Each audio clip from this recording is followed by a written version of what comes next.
So what is metabolism, चयापचय क्या है, ये क्या काम करता है? तो कह रहा है कि मेटाबॉलिज्म एक एक्टिविटी है, डेफिनेशन देखो, in which conversion of energy in food. Food हम खाना खाते हैं, खाने के अंदर क्या होगी, एनर्जी होगी। Food to energy available to run cellular process.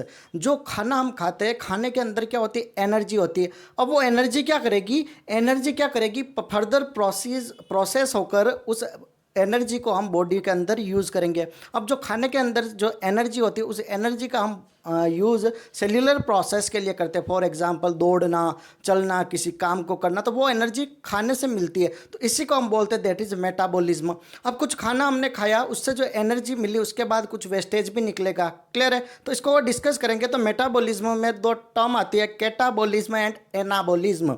Catabolism को बोलते हैं अपचयन। अपचयन में क्या होगा, जो अणु होगा वो टूटेगा। क्लियर है? और एनाबॉलिज्म उपचय क्या होता है, जिसमें अणु जुड़कर एक बड़ा अणु बनाते हैं। मतलब एक में अणु टूट रहे, एक में अणु जुड़ रहे। That is difference between catabolism and anabolism. अब मैंने आपको बताया कि मेटाबॉलिज्म एक्टिविटी में जैसे ही हमने एनर्जी ली, उसके बाद कुछ एक्स्ट्रा वेस्टेज निकलेगा।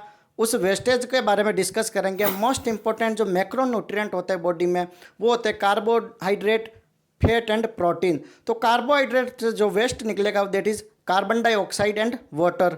प्रोटीन से जो होते हैं वो नाइट्रोजीनियस वेस्ट निकलते हैं, प्रोटीन के अंदर। और फैट वसा की बात करते हैं तो उसमें भी carbon dioxide CO2 and H2O water as a by product waste निकलता है। क्लियर है? अब नाइट्रोजीनियस वेस्ट को कैसे क्या बॉडी से बाहर निकलते हैं उसको और हम नेक्स्ट क्लास में डिस्कस करेंगे। फर्दर आप चैनल पर नए हो तो लाइक से सब्सक्राइब जरूर कर दें।